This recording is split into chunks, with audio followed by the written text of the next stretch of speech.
Every year, brilliant minds come together for 1 week in the Sonoran Desert to showcase and celebrate the growing innovation, creative, and entrepreneurial ecosystems of the Southwest. Led by Startup Tucson and Ranch House Media, TENWEST Impact Festival unites our audiences to gain the knowledge and inspiration they need to make a difference within their own careers and communities. Welcome to TENWEST Talks, our podcast where we broadcast the TENWEST mission and vision to the world.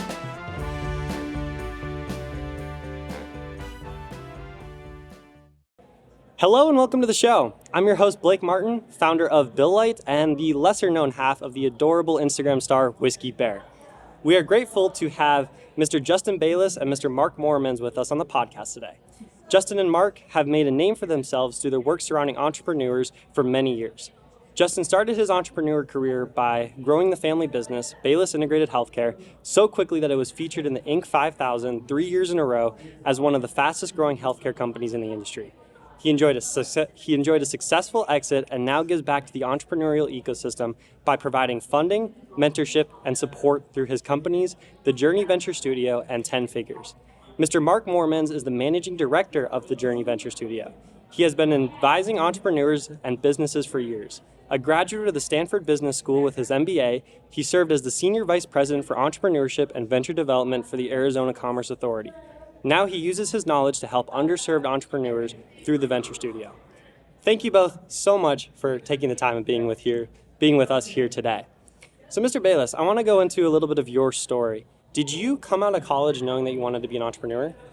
Yeah, well, first, thanks for having me, Blake, and congratulations on your initial success. Thank you. I actually was in college and started my first business and got incorporated when I was in college at 20 years old as well, and so we share that in common. I've always had, I think, that inner kind of calling, I think. You hear that a lot from entrepreneurs, that there's just something that keeps them up at night or has a voice in their head that tells them that they need to do something different. And so for me, it actually started at 12 years old selling candy. Wow. And has evolved since then. And so, I think inherently in college, I kind of knew I wanted to do something different while studying accounting. Mm-hmm. I knew I didn't want to go to become a traditional accountant or CPA, but I learned very quickly that accounting was a language of business, and if I could have a tool set coming out of college, it would help me with whatever opportunity would exist in the future. That's very interesting. You said that you got incorporated while you were still in college. Yeah. What was that business? Oh, man. So it was a promotions company. It was called Red Carpet Enterprises, and we basically figured out a way to go to local establishments, rent them out for college parties, take a cut of the bar and invite people and try to create a really unique atmosphere. It started as that, and then we started selling sponsorships to those parties for certain brands that wanted to get access to HBCU populations. And so we started it in Atlanta, we then did it in New York, and then I finished it in Phoenix before my journey with Bayless Integrated Healthcare started. Wow, congratulations. That's so cool. So you said that you came into college wanting to learn a tool set that would make you successful in business. Yeah. But that business sounds really geared towards marketing. Why did you choose the accounting side? Again, accounting is a language of business. So in order for anyone to be proficient in understanding, their business, they have to understand their numbers. Yeah. And I think so many people pass that a lot, right? In their business training, right? They want to focus solely on one area.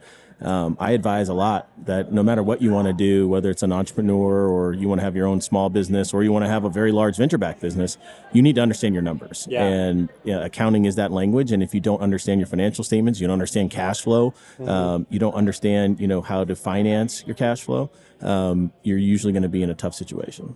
That's a really good point. I mean, a lot of people come up with ideas, but they can't be practical because they can't have the cash to back it up. Now, what did you go into after your college? Did you continue with the red carpet promotions? For a little bit. So, my story actually started here, which is kind of full circle. We'll talk about that today in the keynote. But my younger brother at the time was playing at U of A, and I had a offer. I did internships on Wall Street with Morgan Stanley in an investment banking division. Again, I wasn't a finance major; I was an accounting major. But again, that same skill set transferred over to investment banking. And I started to catch myself, flying out of JFK, coming into Tucson to watch my brother play at McHale Center. And my father started to impress on me the opportunity in mental health. And I told him, you must be a little bit off your own rocker thinking I'm going to leave this opportunity on Wall Street, which is selected for very few, with at the time was, and to this day, one of my largest mentors in my life. Her name's Carla Harris, to come back to the small family business with about 6 employees. And he challenged me on a ride on the I-10 around, there's no other business. The bigger it gets, the more people you help, and your name's on the sign. So why would you not pay attention to this business, man? Yeah. And so that got my kind of thought process going around coming back to the family business. And a few months later, I actually resigned from Wall Street. I still had the promotions company, by the way, and actually threw some of parties with my brother and others in Phoenix for a short period of time when I returned, but then quickly realized that I had to put all my energy just into Bayless if it was really going to be successful. Wow, that's incredible. One second. It was in the camera. Okay. Perfect. That's an incredible story, and it takes a lot of courage to leave something that's stable and profitable to go to something that you don't know. Now, looking back on hindsight, it's easy to say that was a good decision. You became successful through it. How did you make that decision? Like, what were the things you were thinking about taking into account when making that decision that somebody in the same position could learn from? One, again, I think having good mentors is important. And so my boss at the time, I talked to her about it. And one of the things that we quickly realized is, like, investment banking was always going to be there. I'd already gotten in the door. I was doing well at it. To take a chance if I were to fail, I had a great background in training from Morehouse. I had been at Morgan Stanley. I felt like I could have gone back and done that. So I feel like I had set myself up through the years of sacrifice in advance that would allow me the opportunity that if I did fail, I could still go back to that world and still do well. So that was, I think, the first thing. I think the second thing was really around, there's no business that you're going to work harder on when your name is present on the sign and you have to impress the person that put you into the world, which was my father. So there was no real thought of like failure. It was like if I failed, I was going to fail the entire family and all these generations of sacrifice. So for me, failure was just never going to be an option. Wow. So hopefully that kind of helps you understand my mindset. It was like, okay, if worst case scenario, I do fall flat on my face and something catastrophic happens, I can always go back based off of the years of putting in the effort, right, to Wall Street or another type of corporate job. And second, in my mind, I was like, I can't fail at this. I cannot let this person down. So. Would you say that there was a big dynamic change between working in a big corporate job on Wall Street and then working for the guy that brought you into the world? Yeah. I think my first meeting, I came in with a pinstripe suit with cap toe shoes. And I think first of all, he didn't have a dress code. I think most people had on like Hawaiian shirts and Birkenstocks and Tommy Bahama type gear. And it was a mental health clinic. So it was a very different way of life with really no rules and regulations around policy. Yeah. It was really a small family business that he dictated the policy. Yeah. And so we had to change that, over the years very quickly. I love that. That must have been a shell shock to go from a big corporate boardroom to Hawaiian shirts. Yeah. And he was a character too. So he had run the business. He was a clinician, PhD, and, it took time. Yeah. That's the last thing I'll say. And I know we got to get Mark in this. People in family business, when they work for their parents or anybody who's generationally older, I try to advise them too that the best thing and the most important thing that you can do is put wins on the board as quickly as possible. Because there's going to be inherent conflict when you're dealing with somebody that's older, that's a content expert, that they're your relative. And so if you really are going to get them to change their philosophy on what they're going to do in a family business, you have to put wins on the board and it's their wins, not necessarily what you think is a win, but whatever they're looking for you to accomplish, you need to do that and do it quickly. And the faster you do that, it opens up the doors for you to bring your own vision in and your own way of doing things. But if you don't put wins on the board, you're going to be constantly fighting and battling that old way of doing things. Yeah, and I love that. One of my favorite quotes is, confidence is not built by shouting affirmations at yourself at the mirror. It's built by building a stack of undeniable proof. There you go. Something that you can always fall back on. Now, Mr. Moeremans, you have been around incredible entrepreneurs like Mr. Bayless for many years now. How would you define what an entrepreneur is? I think entrepreneurs are a group of individuals who are motivated to, like Justin said, go against the grain, who see something in their lives, in their communities, or want something different for themselves, and they're willing to put themselves out there to take a risk, to take a chance, to change something, whether it's their own trajectory, whether it's the behaviors of others around them. But I think that there's a combination of grit, resilience, and vision, and risk-taking, all required to make an entrepreneur. And so it's not always, a venture-backable tech CEO or startup that is an entrepreneur. It could be a young person that's trying to run for office and wants to make a change in their community. It could be someone who sets out and does something entrepreneurial and changes their path and leaves the safe 9-to-5 corporate structure to go and work at an early stage startup. I think that there are people who, something I like to say, if you want outsized returns in your own life, a different trajectory, a different level of success, a different type of life, you can't do the same thing that everyone else does around you. Yeah. And so there's a lot of pathways that are very structured, that are very safe. Go to college, go into consulting, go into banking. And people who want to be successful follow that same path as everyone else around them and then get confused why they're not any more successful than the thousands of people that did that same path. Yeah. And so I think an entrepreneur is someone who's willing to re-examine that and to make a different choice and have the courage and support network and resilience to see that through. Yeah. Now, in your life, you mentioned entrepreneurship can be defined as somebody running for office, and I believe you took that risk and you ran for office. It was not something that I realized was entrepreneurial until I was in it. And as I'm sitting there raising funds from everyone I've ever known, feels a lot like doing a venture fundraise.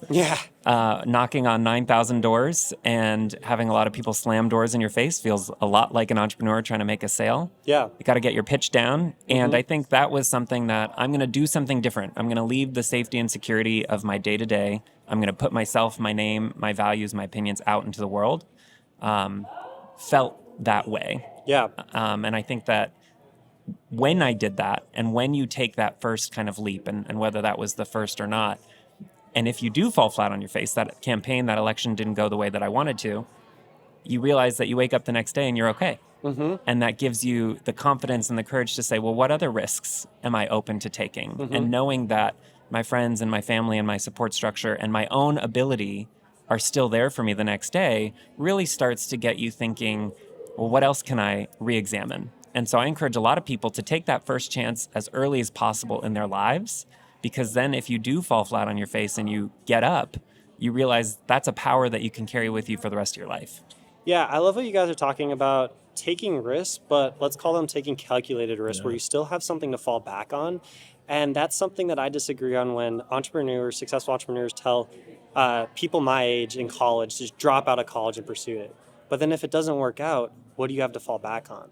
And that's something, thank you very much for providing that inspiration for me to continue on with college, continue my entrepreneurial journey, but still have something to go back to. And if I could just add to that, so out of undergrad, I took one of those career paths with a large consulting firm in New York City. I paid off my undergrad student loan debt in 2 years, and that gave me freedom to take different choices. I went to business school to give myself a credential and a credibility and a network, and I took a private equity job, another safe, secure thing, to pay off my grad school debt in a very short amount of time. It was only at that point where I had the credentials, the degrees, the safety net, no debt, that I said, I have given myself the freedom to take all of those risks. And so that calculated risk is what can you do in your own life to set yourself up and give yourself the possibility to take those chances. And we've taken a lot of those lessons and those learnings into what we've built into the Journey Venture Studio now. Exactly. Yeah, I love that. So tell me a little bit more about the Journey Venture Studio. What is your mission statement there? So I'll let Mark talk more about the mission, but a good segue here is what you just said, Blake. I'd be curious on the entrepreneurs who gave you that advice. What is their background? What is their socioeconomic status? Because unfortunately, the majority of people from underrepresented communities don't have that backstop to say, I can just drop out of college, especially if they're the first one in their family to go to college, especially if they have student loan debt, you know, that pressure of being the first one to make it based off of those generations of sacrifice. So the journey has been created to try to give resources and the ability for people who still have made sacrifice, who still have a tool set and have gone through a rigorous process, which Mark will talk about, but is ultimately trying to give people that opportunity that if they do fail, their life is not ruined. I love that. And we're not asking them to drop out of college. In fact, we're not really recruiting them until they come out of college for the most part. So I'll let Mark tell you a little bit more. So our mission at the Journey Venture Studio is to close the racial and gender opportunity gap in venture, in entrepreneurship. So today, less than 2% of all venture capital investment funding goes towards women. Wow. Less than 2% of all venture capital funding goes towards Black and brown founders. That is a huge disparity that results in unequal distribution of innovation. It leads to unequal outcomes in wealth generation opportunities, and it leads to economic loss. There's trillions of dollars that are being kind of held back in our overall kind of economy, GDP, because we're not giving that level of opportunity to a broader set of the market. And so we took a look at what's behind those statistics, and how do we get more underrepresented entrepreneurs into the system and connected to people that can fund them. And what we've created is our Founder in Residence program, which is an 8-month, $110,000 fellowship where we do provide that safety net. Justin and I talk a lot about making a space and creating an opportunity for people to swing for the fences. While we don't guarantee, life has no guarantees, you may not come out with funding, you might not come out with a startup, but you're going to have a soft landing. You're not going to leverage your future. You're not going to have to withdraw from your 401k or double mortgage your house. We are that sort of safety net. Entrepreneurship is always going to have risk involved. We've talked a lot about risk and risk tolerance. But I tell people there's a large portion of the population that literally can't afford to take the risk of being an entrepreneur. And so how do we de-risk the process enough so that people who historically have had very good reason to stay out of that arena, those barriers have been removed, and they can jump in and prove to everyone else that they're just as capable, just as qualified. It was these financial constraints, it was network constraints, it was access and training constraints that were preventing them from succeeding in this space. We know, and we always say, talent is equally distributed and opportunity isn't. And so how do we create opportunity that matches and is in line with talent? That's incredible. I love that mission statement and reaching out to people who nobody else is reaching out to. And I love that you talked about providing that safety net where college might not be an option or they don't have that through alternative ways because of the injustice that does exist. How did you guys come up with this idea? Have you experienced it in your own lives? Tell me how you thought of reaching out to these people and mentoring them. Yeah, so Blake, so when I was going through this process myself, right, coming back to the family business, we had quite a bit of accolades. We grew very, very quickly. We were in a space that became prominent in society in terms of mental health and the integration of mental and physical health. We were early pioneer in telemedicine. Do you know how many venture capitalists called me to try to finance my growth? I'm going to say a number less than 1. Yeah, 0. So after I transacted and did a strategic process, right, with an investment bank and brought in, a large strategic publicly traded health company and left, I started to ask myself, why did I never have an opportunity for what you see in the newspaper or through CNBC or any of these other outlets of these high flyer venture capital companies? I checked all the boxes, especially locally. I never got a call. So when I started to do the research, and this is what, where Mark and I actually interacted and got together, it really bothered me. So the stats that he started to say were just appalling. And so from there, we started to brainstorm and started to have some conversations. We actually threw a summit in Flagstaff, Arizona in the summer of 2022. Yeah. And from there, the journey was really built and began. And so since then, it's been an execution play around how do we right-size this kind of inequity, and also how do we give more opportunities to solve healthcare disparities that still plague our communities, especially in Arizona. We have quite a few healthcare disparities that you would think in the 5th largest city in the country and another very large city in Tucson, northern Arizona and Navajo Nation. I mean, we have some significant healthcare disparities that plague communities. And so we're trying to solve both this venture inequality, but also things that have plagued communities of color for a long time. I see a lot of myself in the founders that we're trying to recruit. So my dad is originally from Argentina, first generation kind of citizen on that side. Grew up in a household with mental health, substance abuse issues, working class family. And so all of those steps that I talked about on my own path were to give myself kind of stability and security and to work my way out of kind of a family situation that I have been brought into. I found myself at Stanford Business School, sorry ASU, I know that you guys are number one in innovation, but Stanford's pretty good at it too.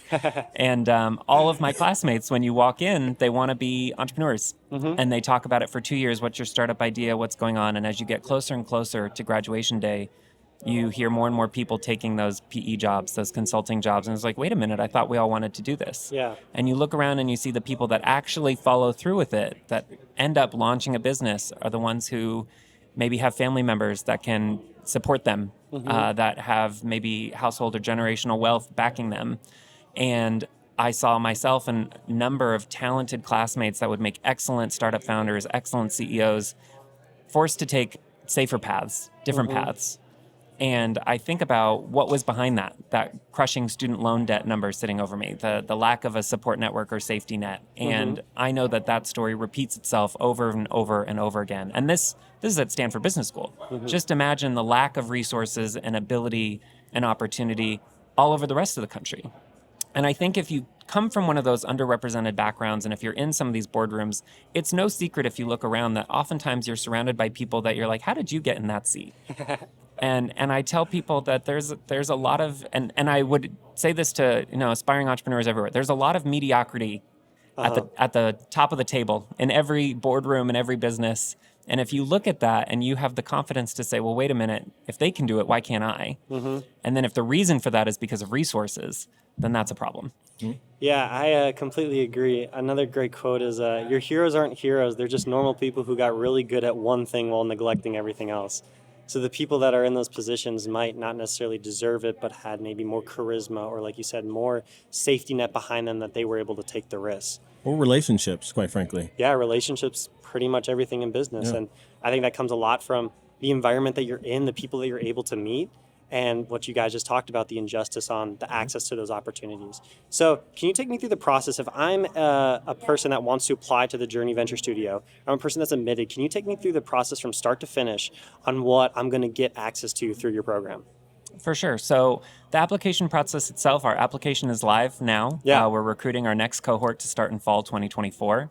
It's a combination of behavioral interviews, a CEO quantitative assessment, a practice pitch so we can get a sense of your communication presentation style.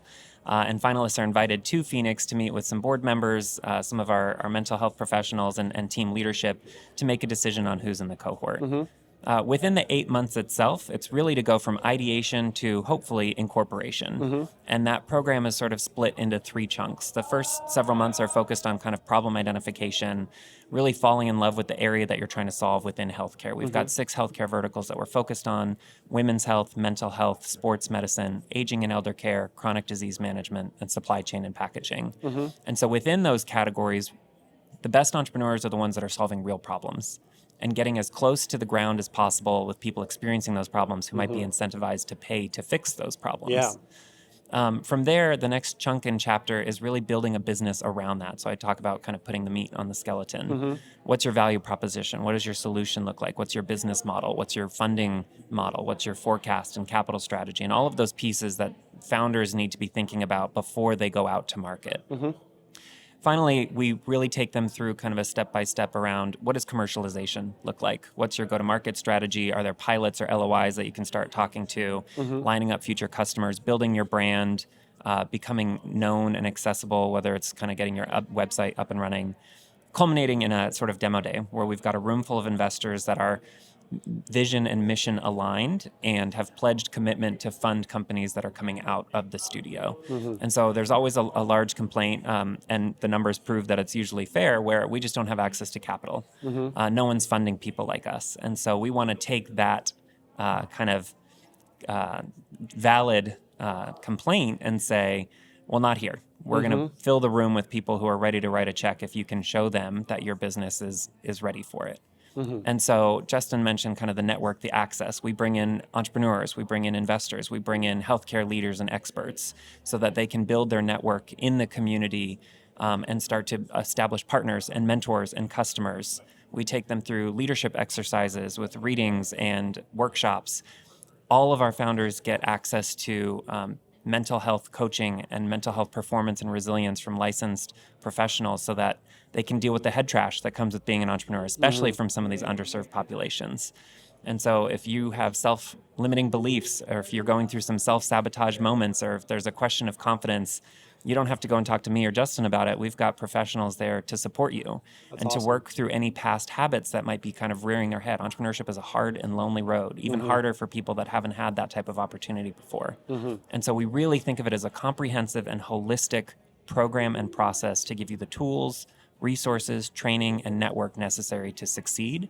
And then from there, it's up to you, the entrepreneur. Can you put all the pieces together and deliver a winning pitch on demo day?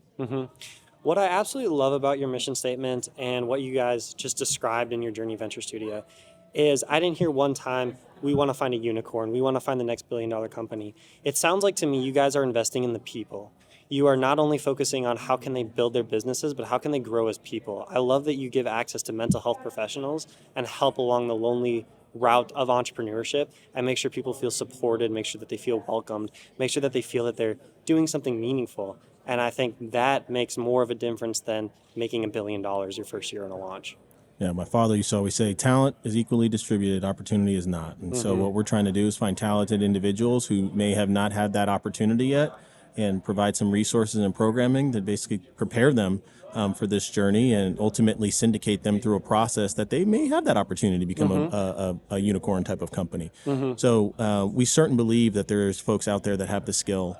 And our job is basically to find those folks and hopefully wrap around them in a way that we can really incubate them and help them grow. Yeah, that's incredible. I want to close with this because you guys have created this amazing mentorship program for these underserved privileged, and you have been around entrepreneurs for many, many years. What is the reason in your minds that entrepreneurs fail? Because when people think about entrepreneurs, they think about the risk and they think, oh, it's not for me. What do you see as the biggest reason that entrepreneurs don't launch? Launch or fail? Actually, yeah, let's go fail. I think it's a mix of grit as well as timing. I think a lot of people underestimate the amount of grit that it actually takes when you're told no. And actually, I have a book coming out that's talking a lot about my process, and sometimes the people closest to you are the biggest naysayers. Yeah. And that can be extremely difficult to deal with. So I think the grit and routine of getting up every day and being punched in the face, metaphorically, is very difficult. And then I think on top of that, timing. There was a great presentation here yesterday at TENWEST where a gentleman talked about you can't be 2 steps ahead of the market. You need to just be 1 step ahead of the market. And I think a lot of folks underestimate how important timing is in their process and being able to understand how to, execute around timing. In our story, we were very early in telemedicine. If we would have gone all in on telemedicine in 2008, 2009, I wouldn't be sitting here talking to you. So I think timing is very, very important. And so those 2 things I would just say. Something we focus a lot on, and what the data shows around kind of failures in entrepreneurship, is you've created a product that no one asked for. And I think that's why we spend so much time. And there's a balance. There's visionaries like Steve Jobs who say, people don't know what they want. You have to give them what they don't know they wanted. But more often than not, it's helpful to try and solve a real problem that people are experiencing and looking for your solution. And I think that a lot of entrepreneurs make the mistake of using themselves as their primary customer. I would want this. I would use this. I would pay for this. And not doing enough market validation to say, well, wait a minute, how many other people like me are looking for this, are doing this? And so whether that's not doing enough kind of that market research or driving forward in a direction of building first. I know so many people that believe if you build it, they will come. And in startups, that's not the case all the time. And so you really want to be focused on something that's going to be used, that there's a need for, and not just creating something cool. The other thing, and Justin recently sent me some pieces on this, is a lot of people want the success. They don't want the hard work that is required to get there. And I think that there's a lot of sacrifice that comes with being an entrepreneur, and you have to sort of choose every day what level of sacrifice is worth it to you and what level of success you're seeking to do that. And so failures or not, you talked about unicorns. I was talking with a friend recently. Someone might try and buy your business for $4 million. For an individual to turn that down, $4 million is life-changing money for 99% of the population. There's something about entrepreneurs, the ones that really need to go big inside of them that says, I need to keep pushing, I need to keep driving, I'm willing to keep sacrificing, because maybe it's not about the financial return or the financial outcome. It's because I see the world differently. It's because I know where we're going and I know that we can be the first to be there. There's a thirst and ambition, a drive to win. And there's a lot of entrepreneurs that don't know if they have that in themselves or not until they get metaphorically punched in the face. Yeah. And the ability every day to say, I haven't had a real vacation in 6 months, or some of my personal relationships are struggling, can be really difficult. And entrepreneurs need to make that decision every day of how much sacrifice is worth it. I love that. I mean, everything is a trade-off. You can't have it all. You can have it all, just not all at once. Oh, I like that. It's a good little asterisk to the classic phrase. You said you had a book coming out. Yeah. What's the title of the book? When's it going to be released? You ready for this one? The Journey to 10 Figures. There we go. And it should be released in early 2024. Perfect. Where can people find it? Everywhere. It'll be on Amazon. We'll have a big book release. We're probably going to feature it at our grand opening of The Journey as well. Perfect. I look forward to adding that to the collection. Yeah.